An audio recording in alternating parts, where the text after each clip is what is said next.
Hola, hola, ¿qué tal amigo? ¿Qué tal amiga?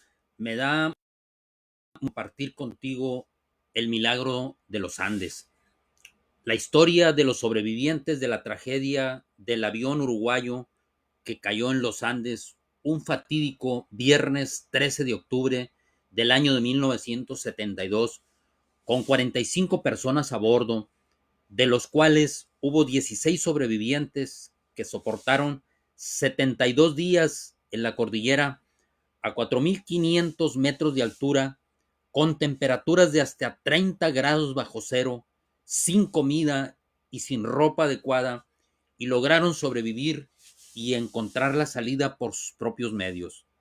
Una historia que a 50 años de su gestación sigue dándonos grandes enseñanzas porque revela la gran capacidad que tiene el ser humano para adaptarse y sobrevivir en condiciones límites gracias a su rico potencial. La historia en sí misma tiene muchas enseñanzas. Yo he escogido la vertiente de que siempre hay una salida como hilo conductor de esta narrativa. Todos tenemos nuestra propia cordillera que hay que remontar.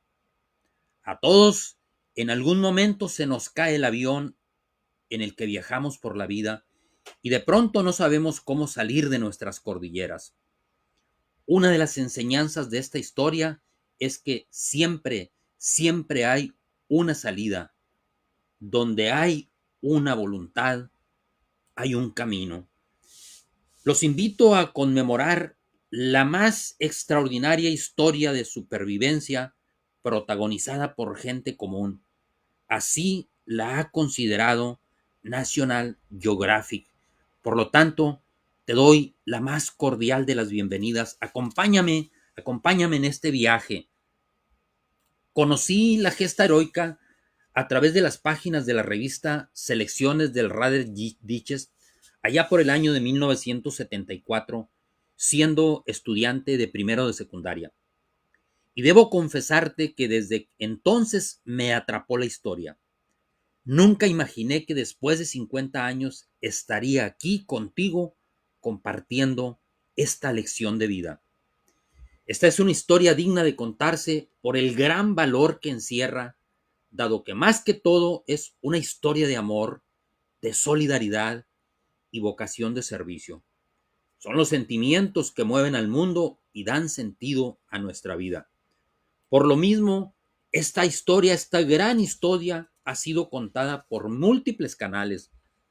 Se han filmado ya 3 películas y está en proceso una cuarta que se titula La Sociedad de la Nieve, 9 documentales, más de 26 libros y miles de entrevistas, conferencias y notas periodísticas. Pero preguntémonos quiénes son los protagonistas de esta historia para iniciar. Bueno, son un equipo de rugby llamado Old Christian, integrado por jóvenes uruguayos, quienes el año de 1972 viajaban a Chile a competir en un torneo de rugby. Partieron del aeropuerto de Carrasco en Montevideo, Uruguay, con destino a la ciudad de Santiago de Chile un día 12 de octubre de 1972. Y para su travesía fletaron un avión Fairchild de la Fuerza Aérea Uruguaya con cupo para 40 pasajeros y 5 tripulantes. En él viajaban 22 integrantes del equipo y 18 pasajeros más, entre familiares y amigos. Además, la tripulación que estaba compuesta por 5 personas. Es decir, en total viajaban 45 personas a bordo. Para viajar de Uruguay a Chile, debían cruzar la cordillera de los Andes y como se pronosticaba mal tiempo, se vieron obligados a hacer una escala en Mendoza, Argentina, donde pernoctaron la noche del jueves 12 de octubre en espera de mejores condiciones atmosféricas. El día 13, viernes 13, al filo de las 2 de la tarde, presionados por los jóvenes que estaban ansiosos de llegar a su destino, la tripulación decidió continuar el vuelo, intentando cruzar por el paso del Planchón, donde la cordillera era más baja. La ruta trazada era de Mendoza a Malargüe, Argentina, para cruzar la cordillera por el paso del Planchón rumbo a Curicó, y de Curicó enfilarían al aeropuerto de Santiago en Chile. Sin embargo, un error de navegación humana, eh, la tripulación se salió de ruta. Por un error de navegación humana, la tripulación se salió de ruta pensando que ya habían cruzado la cordillera y comenzaron a descender en plena cordillera andina con una visibilidad muy corta y bajo condiciones de tormenta de viento y fuertes nevadas, lo que eventualmente a los pocos minutos ocasionaría la tragedia.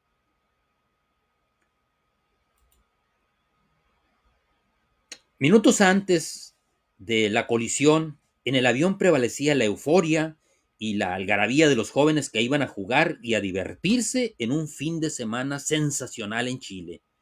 Esta que ves en pantalla fue la última fotografía tomada minutos previos a la tragedia. De pronto se escucha por el altavoz un mensaje que les ordenaba que se sentaran y que se abrocharan sus cinturones, que atravesarían por una zona de turbulencia, y el avión, así tal cual les decía el altavoz, el avión bailaría un poco, y realmente así fue. A los pocos minutos, una bolsa o un pozo de aire los hace descender intempestivamente 600 metros de un golpe. Ante esta primera sacudida, los jóvenes, envalentonados y eufóricos, respondieron con un olé. Pero inmediatamente después, otro pozo de aire los sacude nuevamente y empiezan a ver cercanas las montañas y a entrar en pánico. Carlitos Páez, por cierto, uno de los sobrevivientes, comenzó a rezar el Ave María y no alcanzó a terminarla cuando sobrevino la tragedia. En unos instantes pasaron del éxtasis al pánico más horroroso. Más horroroso. En esos instantes de terror, escucharon la voz del piloto que gritaba: "Dame más potencia, quiero más potencia". Sintieron el ruido de los motores a su máxima expresión, así como la inclinación del avión hacia arriba. Los pilotos se percataron del peligro y aceleraron al máximo la aeronave, pretendiendo esquivar las montañas que cada vez se veían más imponentes, cercanas y amenazantes. Y de pronto sucedió lo inevitable. La panza del avión chocó contra uno de los picos de las montañas a 4.500 metros de altura y perdió la cola y una ala, luego la otra, y se partió en dos. La parte trasera del avión se precipitó en el vacío, matando de inmediato a 13 pasajeros, y el resto del fuselaje se deslizó por una pendiente del glaciar, cual trineo sobre la nieve, avanzando a 400 kilómetros por hora sobre una superficie en picada de alrededor de 1 kilómetro, hasta que chocó con el glaciar e intempestivamente se detuvo. Apenas hubo tiempo para que Carlitos Páez terminara de rezar el Ave María. Y aquí precisamente comienza el milagro de los Andes, dado que nadie se explica cómo después de 3 impactos, el del choque con la montaña, el impacto al aterrizar de panzazo en la nieve y el impacto del choque que detuvo el avión contra el glaciar, hayan sobrevivido 32 de los 45 pasajeros. Los saldos de la tragedia fueron: 16 de los 45 pasajeros fallecen instantáneamente o en las horas posteriores a la tragedia, incluyendo al piloto. 29 sobreviven, la mayoría salen ilesos, algunos ciertamente pocos, pero mal heridos. 8 fallecen posteriormente en la avalancha, 17 días después, una avalancha que los sepulta, de la cual vamos a hablar más adelante, incluyendo en este trágico momento a la única mujer sobreviviente. Posteriormente, 5 más fallecen en el transcurso de los días posteriores a la avalancha, y finalmente 16 logran sobrevivir y son rescatados el día 22 y el día 23 de diciembre de aquel año de 1972. Cuando el avión chocó contra el glacial, este se detuvo bruscamente, provocando que la inercia desprendiera los asientos y estos volaran y se estrellaran contra la cabina con sus pasajeros amarrados. Eran como las 3:30 de la tarde. Aquí comenzó una escena dantesca que se prolongó durante la noche. Los pasajeros que habían sobrevivido y estaban conscientes salían como podían de entre los fierros retorcidos y saltaban desesperados del fuselaje convertido en una trampa mortal. Se miraban unos a otros y no alcanzaban a dimensionar la tragedia. Pensaban que era una pesadilla. Carlitos Páez, medio aturdido, le comenta a Roberto Canessa: no pasó nada, ¿verdad, Roberto? Carlitos, le dice Canessa, esto es una tragedia. De inmediato fueron a la cabina a preguntar al piloto, por lo menos, dónde estaban. Era la única persona que podía orientarlos en estos momentos de incertidumbre. El piloto estaba muerto y el copiloto estaba prensado entre los fierros retorcidos de la cabina, delirando y con un inmenso dolor solía repetir: pasamos Curicó, pasamos Curicó, pasamos Curicó, como tratando de justificar su lamentable error. Trataron de liberarlo y fue imposible. Ante la desesperación y el dolor de la agonía, les pedía que le alcanzaran una pistola que guardaba en su maletín y que le pegaran un tiro. Por supuesto que nadie se atrevió a hacerlo. A las pocas horas, también el copiloto falleció. Así los alcanzó la noche. En la cordillera oscurece muy temprano. Ante el frío intenso de la tormenta y la fuerte nevada que caía sobre los Andes, no les quedó más remedio que guarecerse de nuevo en lo que había quedado del fuselaje. Se internaron de nuevo, pisando muertos y heridos, y se acomodaron como pudieron en aquel muladar. Fue una noche larga y tenebrosa, lo más parecido al infierno, relatan los sobrevivientes. Entre gritos de desesperación y de dolor de los heridos, quejidos de los agonizantes, el frío intenso que se colaba por todos lados, el hambre y la sed, así pasaron la primera noche. Después de una larga y aterradora noche, por fin amaneció el sábado 14 de octubre, un día soleado y hermoso en la cordillera. Todos los que pudieron se incorporaron y salieron fuera del fuselaje, esperando ser rescatados. En eso estaban cuando un avión pasó por encima de ellos y resurgió la alegría. Resurgió la alegría, le gritaron desesperados e ingenuos, sin saber que aquel avión pasaba a más de 1,000 metros de altura. Luego vieron sobrevolar otra aeronave que hizo una especie de viraje y como que movió las alas frente a ellos. Uno de los integrantes de la tripulación, el mecánico que había sobrevivido, les comentó que aquella era una señal, que los habían visto y que muy pronto regresarían a rescatarlos. Y hasta celebraron aquella señal, tomándose una media botella de whisky que habían encontrado por ahí. Es imposible que no nos hayan visto, se decían unos a otros. Pero la cruda realidad y la cruda verdad es que era imposible que los vieran. Pasaron los minutos y nadie venía a buscarlos. Pasaron las horas y nadie venía a buscarlos. Y pasaron los días y nadie venía a buscarlos. Pero seguían con la esperanza viva de que en algún momento vendrían a rescatarlos.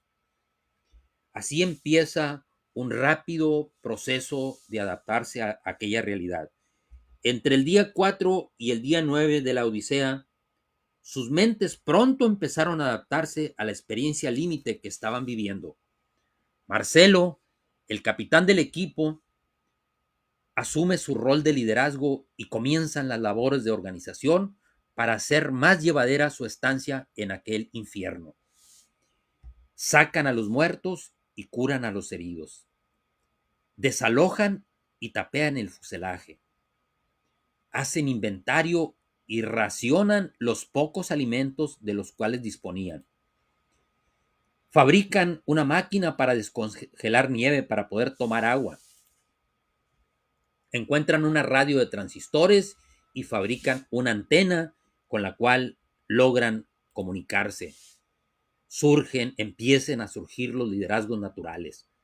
Los médicos, que en realidad no eran médicos, eran estudiantes de primer semestre de medicina, surgen los ingenieros, surge el inventor, el ministro, etcétera. Empiezan pues a surgir los liderazgos naturales que tanta importancia cobrarían para el resultado final de esta aventura.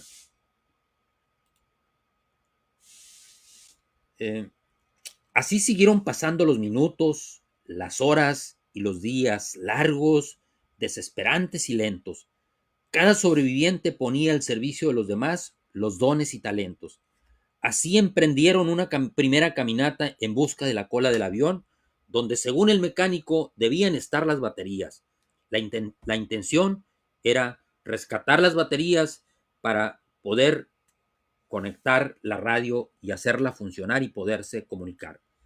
Roy Harley, quien era estudiante de los primeros grados de ingeniería, intentó conectar pues el radio a la batería, lo intentó sin conseguirlo.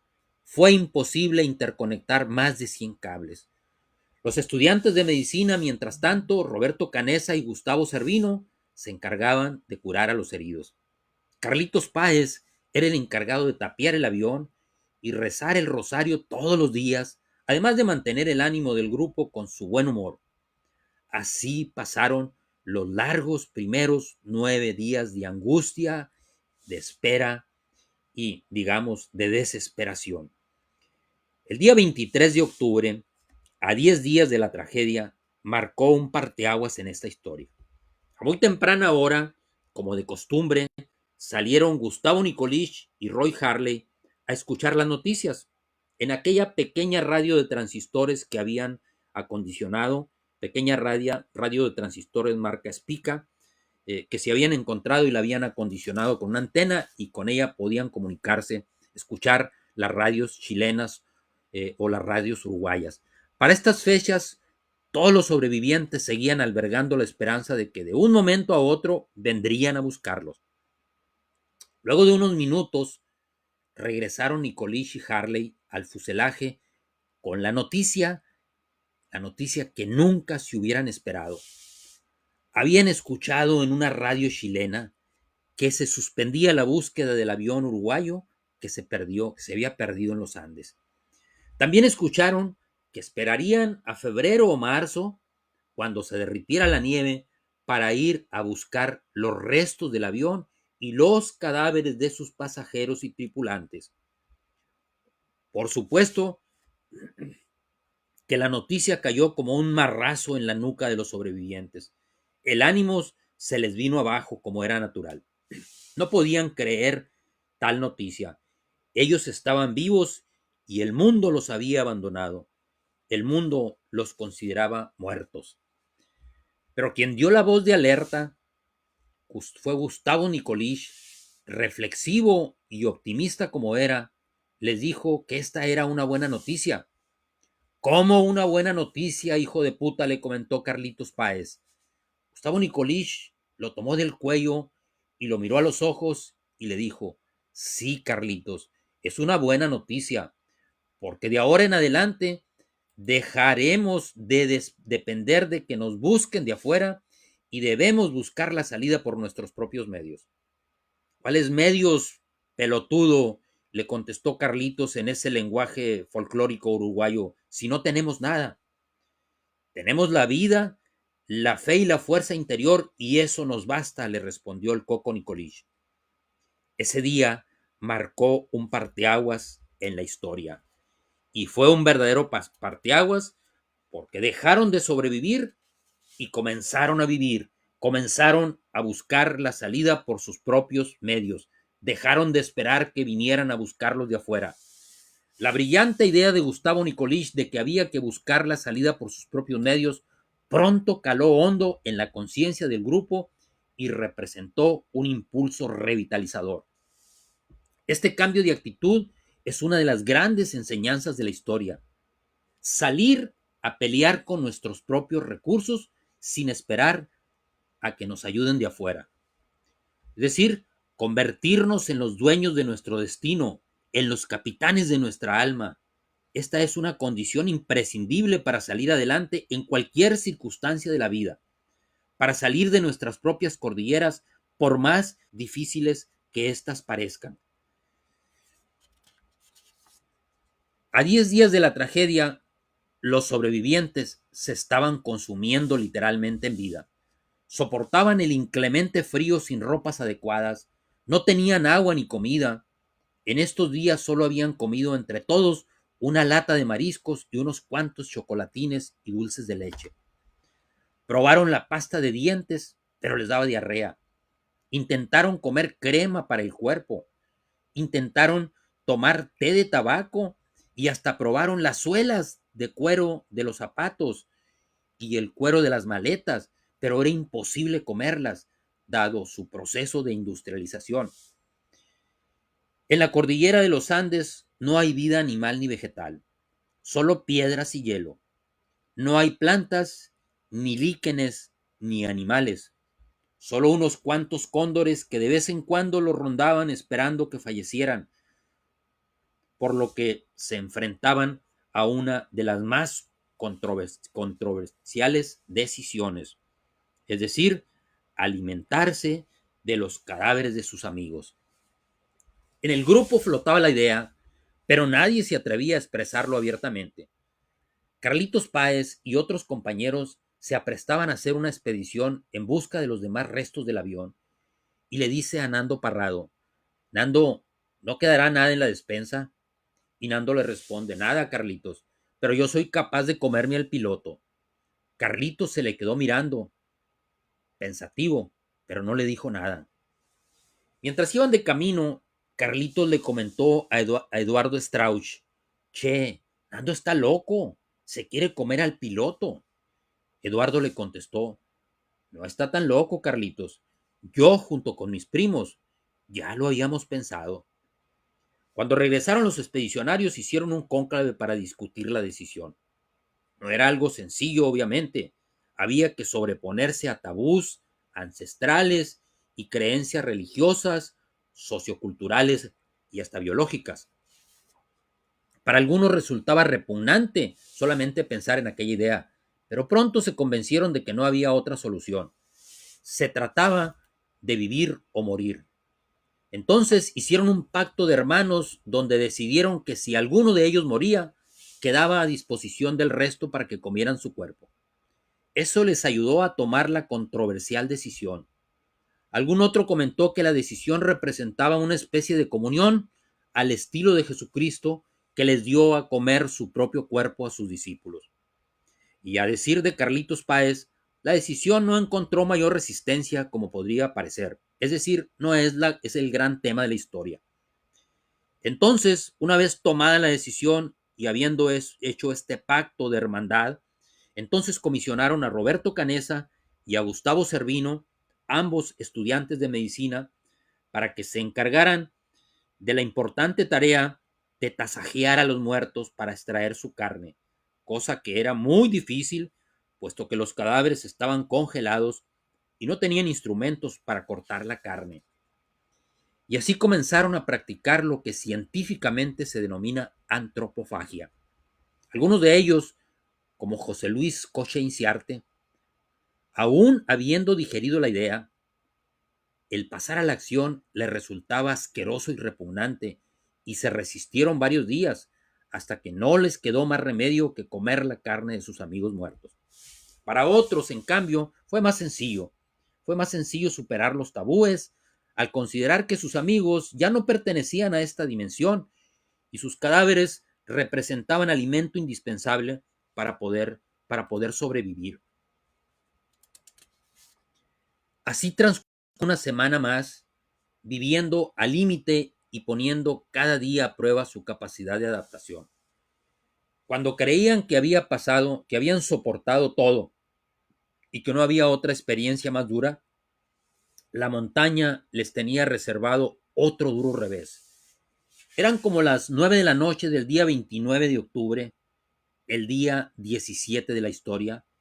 Mientras se disponían a dormir, empezaron a escuchar un ruido ensordecedor, como tropel de una manada de caballos que se aproximaba peligrosamente al fuselaje. Rugía el viento y caía la nieve cuantiosamente en la ladera. Cuando de pronto una avalancha de nieve sepulta lo que quedaba del fuselaje y los entierra a todos.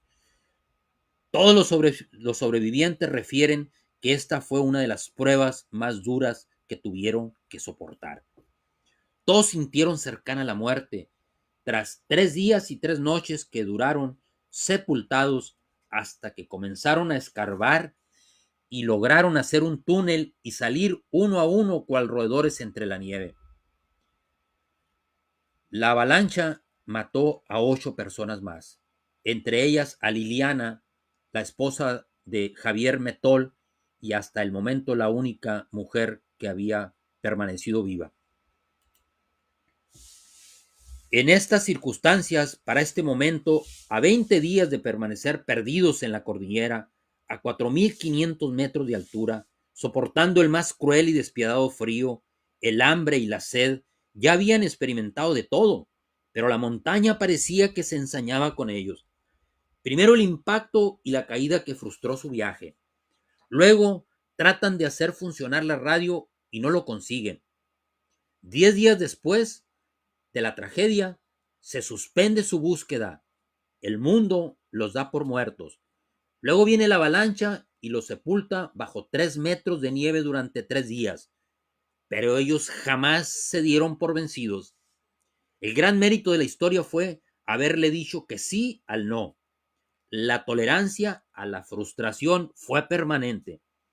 Aplicaron a la perfección la filosofía del éxito de piense y hágase rico, quizás sin conocerla. Pasaban una prueba y aprendían por ensayo y error. Pronto aprendieron que, como bien dice Napoleón Hill, todo fracaso lleva consigo la semilla de un beneficio equivalente o mayor. Ya para este momento se había consolidado la Sociedad de la Nieve. La avalancha había matado a 8 integrantes de los pequeños grupos o grupúsculos y entonces se dieron cuenta que había que formar un solo equipo. Aprendieron la lección de que o se salvaban juntos o no se salvaba nadie por sí solo. Cada integrante de la sociedad ponía sin reservas al servicio de los demás sus dones y talentos. Aprendieron a administrar todo, porque no tenían nada. Administraron hasta el duelo de haber perdido a sus mejores amigos y seres queridos, como Nando, por ejemplo, que perdió a su madre y a su hermana, o Javier Metol, que perdió a su esposa. No se podían dar el lujo de llorar a sus muertos, porque perdían energía y se hundían más emocionalmente. Además, en estas condiciones límites, la mente se adapta y el llorar a los muertos pasa a un segundo plano, dado que no es indispensable para la sobrevivencia. Después de tanto revés de la madre naturaleza, habiendo tomado la determinación de alimentarse con carne humana, convencidos de que la ayuda no vendría de fuera, tomaron la firme decisión de salir por sus propios medios. Se hicieron varias expediciones que fracasaron por la falta de preparación y medios de quienes, valiente pero temerariamente, lo intentaron. Algunos casi mueren en el intento. Entonces aprendieron, por ensayo y error, que había que prepararse para salir. Había que planear la travesía y esperar que mejorara un poco el tiempo. Lo primero que hicieron fue definir quiénes estaban en mejores condiciones para emprender la odisea. Por consenso, decidieron que fueran Nando Parrado, Roberto Canesa y Antonio Vicentín. Los tres designados estuvieron de acuerdo. Nando Parrado era uno de los más decididos a lanzarse a la aventura de cruzar la cordillera en busca de la salida.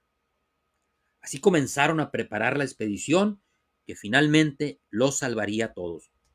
Por un buen tiempo, los consintieron con las mejores raciones de alimentos, les dieron los mejores lugares para que durmieran bien, que descansaran, y les fabricaron una bolsa de dormir, una especie de sleeping, con los forros de los asientos, así como también fabricaron lentes oscuros para la nieve. Prepararon una buena ración de carne para que llevaran de lonche.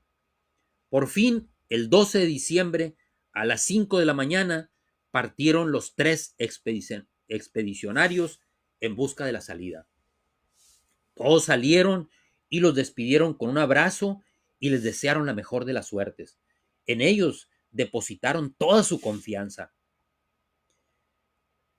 Luego de 20 metros de caminar, Nando Parrado se regresa y se dirige a Carlitos Páez y le dice: Carlitos, déjame darle un beso a la cruz de tu rosario. Enseguida le entregó un zapatito color rojo que había comprado en Mendoza para su sobrino y le dijo: Carlitos, quédate tú con este y yo me llevo el otro. Pronto regresaremos para juntar el par. Pero si no regresamos, le dijo, y tienen que disponer del cadáver de mi madre y de mi hermana, no duden en hacerlo. Quedan a su disposición. Qué gesto más generoso el de Parrado.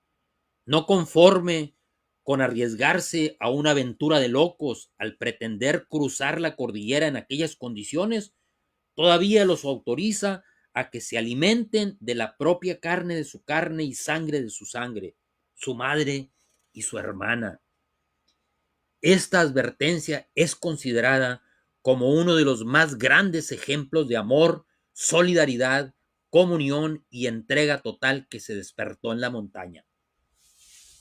Enseguida se enfilaron a remontar la primera cumbre que les tomó 3 días llegar a la cima, con la esperanza de que tras esa montaña divisarían los verdes valles chilenos, según la advertencia del moribundo copiloto, cuyas últimas palabras fueron que habían pasado Curicó, y Curicó, por supuesto, ya está en Chile. La realidad es que ellos se encontraban en el Valle de las Lágrimas, que todavía corresponde a Argentina. Pero ¿cuál va siendo su sorpresa? Que al encumbrar vieron a su alrededor montañas y más montañas nevadas. Lejos, muy lejos estaban los verdes valles chilenos, tan lejos que no eran visibles a sus ojos. Entonces tomaron la determinación de que se regresara a Vicentín y que les diera a ellos su ropa y su ración de alimentos, y continuaron solos Canesa, Roberto Canesa y Nando Parrado. Así caminaron 64 kilómetros durante 10 días hasta que se encontraron con un arriero de nombre Sergio Catalán, quien los conectó con la civilización. En esta gesta heroica de Roberto y Nando se resume la esencia de toda la historia. Trataremos ahora de comprender cuáles son, para mí, según mi modo de estudiar y de entender la historia, cuáles fueron los motores que impulsaron a estos dos jóvenes a cruzar la cordillera y les permitieron la fortaleza necesaria para completar la hazaña. Y el primero de ellos, el primer motor de esta gesta heroica es, sin lugar a dudas, el deseo. El deseo, dice Napoleón Hill, es el punto inicial de todo logro. Es la plataforma desde donde se despega un soñador. Para Wallace D. Wattles, el deseo es el esfuerzo de una posibilidad aún no expresada dentro de nosotros mismos, tratando de manifestarse a través de nuestras acciones. Pero para que el deseo rinda frutos, debe tener dos características muy especiales. Debe ser un deseo fuerte, firme, y debe ser además un deseo preciso, claro. Ambas condiciones se cumplían en los expedicionarios como en todos los sobrevivientes. Su deseo de vivir y de reencontrarse con sus familias era el común denominador de todos. Y qué bien dice Paulo Coelho en su obra El alquimista: cuando alguien desea con fervor alguna cosa, Dios y el universo conspiran para que logre sus sueños. El segundo motor de esta historia, de esta gesta, es la decisión. La decisión es otro de los patrones mentales del éxito en la filosofía del éxito de Napoleón Hill. Cuando tomas una decisión, cortas con toda oposición y eso te pone en la frecuencia vibratoria necesaria, es decir, en el estado emocional para que las cosas empiecen a suceder. Y se abre un mundo de posibilidades. Ellos tomaron la decisión de luchar hasta vencer o morir. No había vuelta atrás. Quemaron sus naves y se lanzaron a la aventura sin prisa, pero sin pausa. Y el tercer motor de esta gesta heroica de Parrado y Canessa es, sin lugar a dudas, la fe. La fe es otro de los grandes motores de esta hazaña. La fe es una certeza interna, es una actitud de la mente que otorga al hombre la capacidad de ver lo invisible, creer en lo increíble y realizar lo que las masas consideran imposible. La fe es una fuerza interior, la fe en su fuerza interior y en el Dios que se les reveló en las montañas, mantuvieron viva su esperanza y les dio la energía necesaria para soportar tan extenuante travesía. Ya habían dado el primer paso con fe, encarando al miedo. Sabían que el primer paso no los llevaría hasta donde querían llegar, pero los sacaría de donde estaban, según las mismas palabras del doctor Martin Luther King. Y así continuaron sin desfallecer, dando un paso a la vez, conscientes de que, como dice Antonio Machado, para el buen caminante no hay camino, se hace camino al andar. Al andar se hace camino y al volver la vista atrás, se ve la senda que nunca se ha de volver a pisar. Caminante no hay camino, sino estelas en la nieve. Comenzaron haciendo lo necesario, luego lo posible y terminaron logrando lo imposible, siguiendo la filosofía de San Francisco de Asís. Y el cuarto motor de esta gesta es, sin lugar a dudas, la perseverancia. Dice Napoleón Hill en su obra Piense y hágase rico, parecería como si no existiera ninguna connotación extraordinaria en la palabra perseverancia. Pero esta virtud es para el carácter de un hombre lo que el carbón lo es para el acero. Sin perseverancia no hay logro en ningún campo de la actividad humana. Y sin lugar a dudas, la perseverancia fue otro de los patrones mentales que hicieron posible la hazaña de este grupo, porque fueron capaces de sobreponerse a cada derrota temporal que les propinaba la montaña sin desfallecer. Al hablar de la perseverancia, parecería como si Napoleón Hill hubiera escrito su libro Piense y hágase rico después de conocer la extraordinaria historia de los Andes, pero en realidad lo escribió 35 años antes, es decir, en 1937. Y seguramente te estarás preguntando, ¿por qué pienso esto? Bueno, escuchen lo que dice este gran autor en su libro Piense y hágase rico. Parecería como si existiera un guía oculto cuya tarea consistiera en ponernos a prueba por medio de toda clase de experiencias desalentadoras. Aquellos que se levantan después de la derrota y siguen intentando llegar, terminan por lograrlo.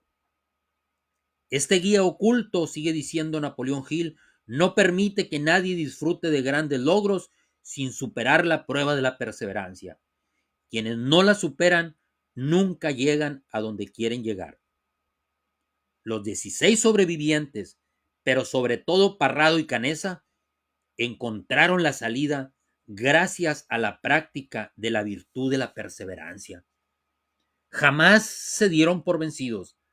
A cada negativa que les propinaba el destino, respondían siempre con una actitud mental positiva. Y cuando Roberto Canessa habla en sus conferencias de la historia, dice que parecería como si una mano maldita hubiera tirado a este grupo de personas en las condiciones más adversas a fin de observar cómo se comportaban, a ver si se mataban entre ellos o eran capaces de superar la dura prueba. Y vaya que lo lograron con creces. Esa mano maldita de la que habla Roberto Canessa corresponde sin lugar a dudas al guía oculto del que habla Napoleón Hill. Aprendieron que después de remontar una montaña hay otra más y otra más, y eso es la vida. Subir, subir y subir montañas permanentemente, paso a paso, cayendo y levantando, sin prisa, pero sin pausa. Sin lugar a dudas, uno de los capítulos más significativos y lleno de romanticismo de esta historia fue el encuentro de Canesa y Parrado con el arriero chileno don Sergio Catalán. Después de 10 días de haber desafiado a la montaña y a la muerte, por supuesto, los expedicionarios divisan a lo lejos a un arriero que cuidaba sus ganados.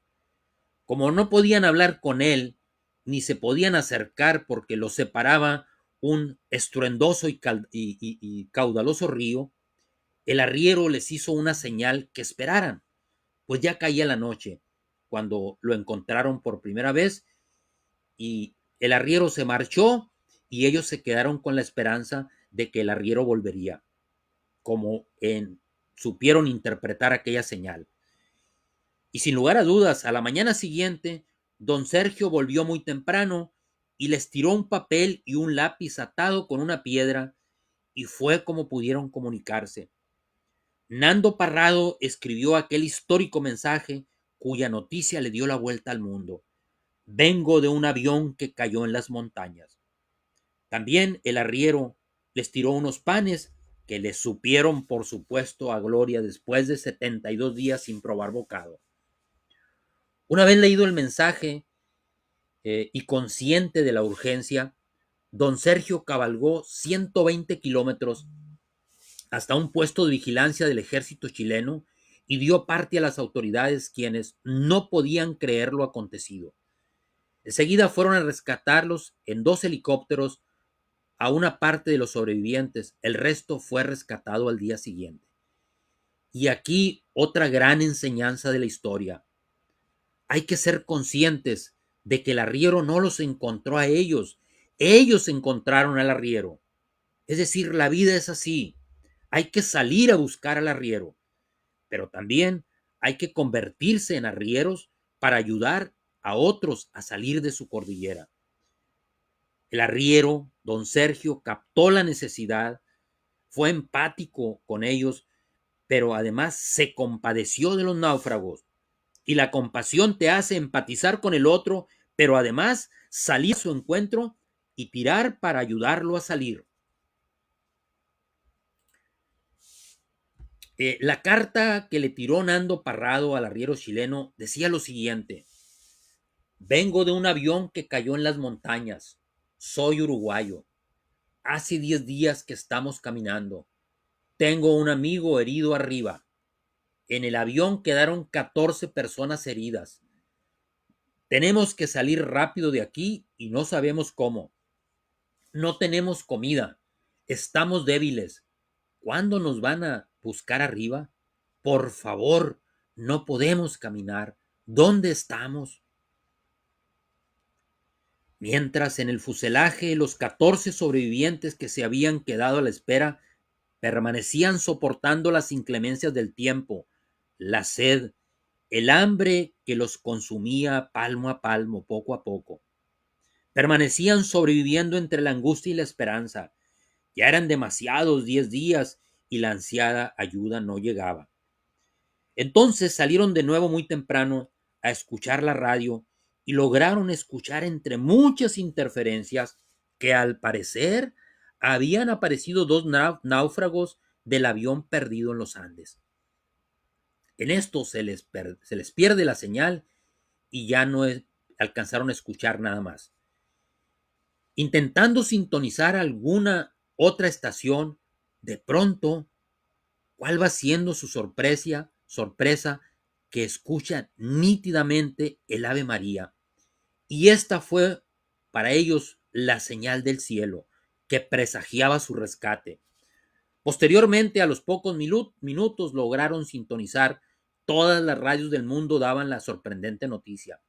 Habían aparecido Fernando Parrado y Roberto Canesa, 2 de los sobrevivientes de la tragedia de los Andes.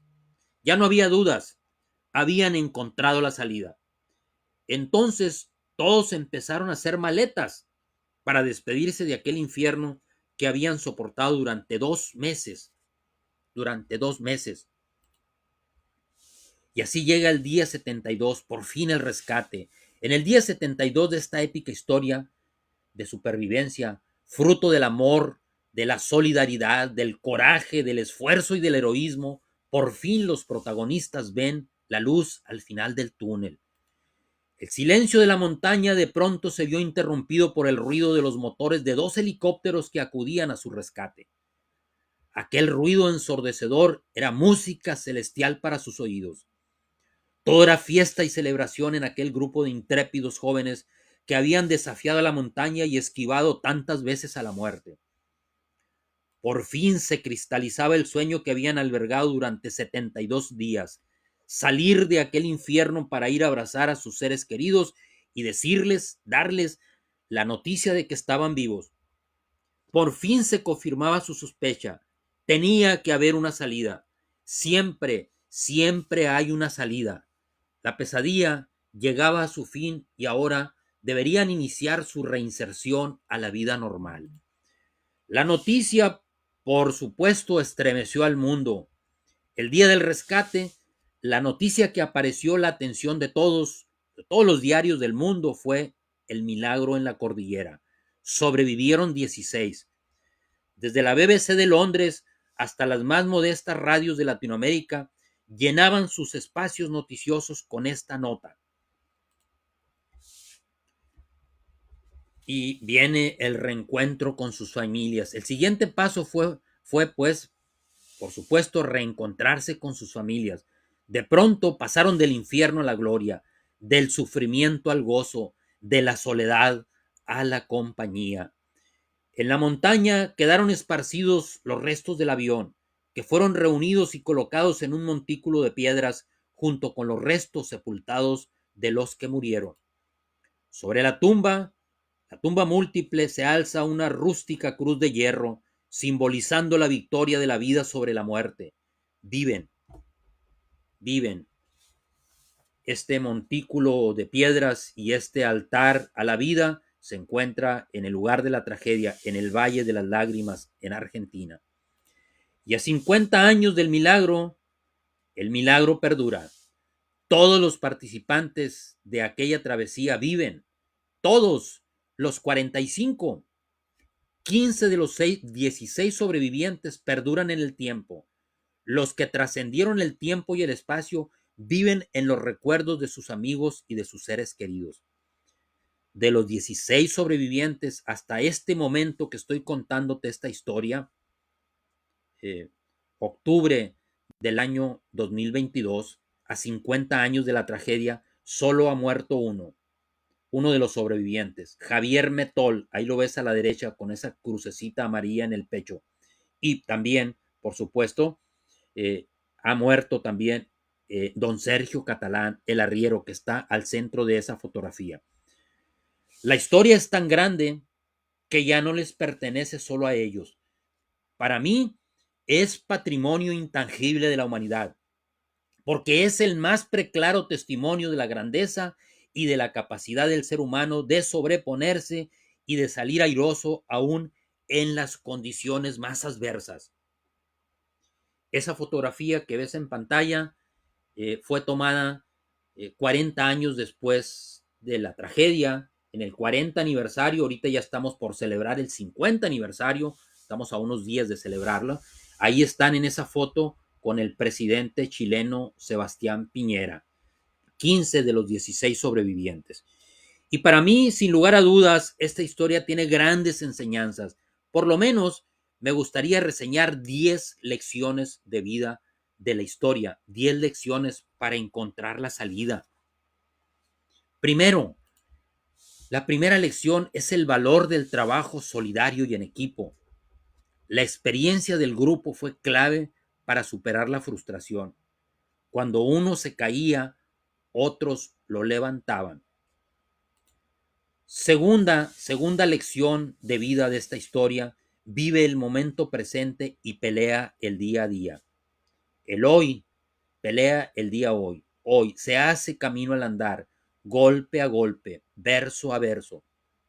Desafortunadamente, la mayor parte de la gente vive angustiada por el pasado o ansiosa por el futuro. Viven en el mundo de la ilusión y se les escapa el momento presente, el eterno momento presente. Y la felicidad consiste en vivir equilibradamente en el presente, habiendo sanado las heridas del pasado y mirando con ilusión al futuro. Entonces, vive el momento presente y pelea el día a día. Es otra de las grandes enseñanzas de esta fabulosa historia. La tercera es agradece y valora lo que tienes. No te quejes por lo que te falta. Seguramente tú que me estás escuchando tienes un grifo de agua en tu casa y seguramente no lo agradeces o no te has percatado. En la cordillera tenían que derretir la nieve con esfuerzo para extraer gota a gota el agua que tenían para calmar su sed.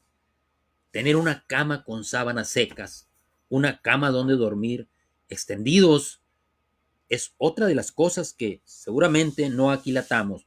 En el fuselaje dormían enroscados. Y el agradecimiento, déjame decirte que te permite permanecer conectado a la fuente de todo poder. Y recuerda que tú no puedes ejercer ningún poder si no estás conectado a la fuente de todo poder. Cuarta enseñanza que me parece importante de esta hazaña es no esperes la ayuda de afuera. Tu fuerza está en tu interior. Metafóricamente pudiéramos decir, sal a buscar al arriero. Lo que no encuentres adentro, no lo encontrarás afuera, porque en ti está oculto el tesoro de los tesoros. Conócete a ti mismo y conocerás el universo e incluso a los dioses, decía el oráculo de Delfos. Es decir, dentro de nuestro interior hay un gigante dormido. Cuando el gigante despierta, ocurren milagros, decía Frederick Faust. Entonces, no esperes la ayuda de afuera. Tu fuerza está en tu interior. Sal a buscar al arriero. Quinta enseñanza, encuentra lo positivo en los fracasos temporales. Dice Napoleón Hill, todo fracaso lleva consigo la semilla de un beneficio equivalente o mayor. La clave está en encontrar en el beneficio en aquel fracaso temporal. La sexta, sin lugar a dudas, importantísima también lección de esta historia es la perseverancia, es decir, mantén la esperanza viva hasta el final. Un día más, vamos adelante. Los problemas se solucionan paso a paso. Si a los náufragos les hubieran dicho al principio que su lucha duraría 70 días, habrían muerto luego. Soñar te hace mantenerte vivo. Séptima enseñanza o lección de vida de esta historia, vive con lo necesario, es decir, desapégate de lo superfluo. Esta es una gran enseñanza de esta historia. La octava es la tolerancia a la frustración. Recuerda que el dolor es inevitable, pero el sufrimiento es opcional. No importa tanto lo que nos ocurre, sino cómo procesamos o cómo pensamos o cómo procesamos aquello que nos ocurre. La tolerancia a la frustración, sin lugar a dudas, es una de las grandes enseñanzas de esta historia. La número 9 es la resiliencia y la capacidad de adaptación al cambio. La resiliencia, como tú bien sabes, es aquella capacidad que tenemos los seres vivos, pero particularmente los seres humanos, para superar las circunstancias difíciles y salir fortalecidos de ellas.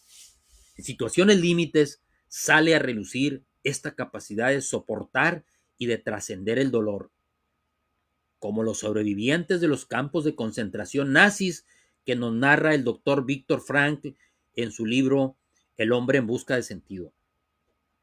Y déjame decirte que no hay dolorímetros ni angustiómetros que puedan medir el dolor o la angustia de la capacidad del ser humano para adaptarse a las circunstancias adversas. Y por último, para mí, la número 10, la lección de vida número 10 es la compasión o el sentido de la generosidad, es decir, pelear por el otro. Arrieros somos y en el camino andamos.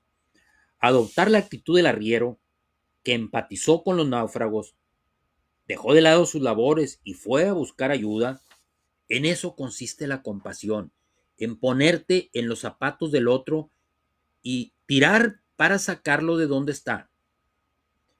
Estas son 10 enseñanzas y lecciones de vida de la historia que ojalá se queden guardadas profundamente en tu corazón, pero sobre todo que sean enseñanzas prácticas para tu vida.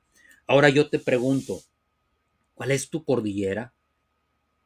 Por más escarpada que ésta sea, siempre, siempre hay una salida. Muchísimas gracias por tu atención. Agradezco infinitamente el favor de tu atención. Al contar a mi manera esta historia, espero contribuir con mi humilde opinión a hacer un reconocimiento a los protagonistas de esta gesta heroica. Pero sobre todo mi intención es sembrar en la mente y en el corazón de quien me escuche el mensaje de que el potencial del ser humano es maravilloso, es infinito, no tiene límites. Los límites los ponemos nosotros.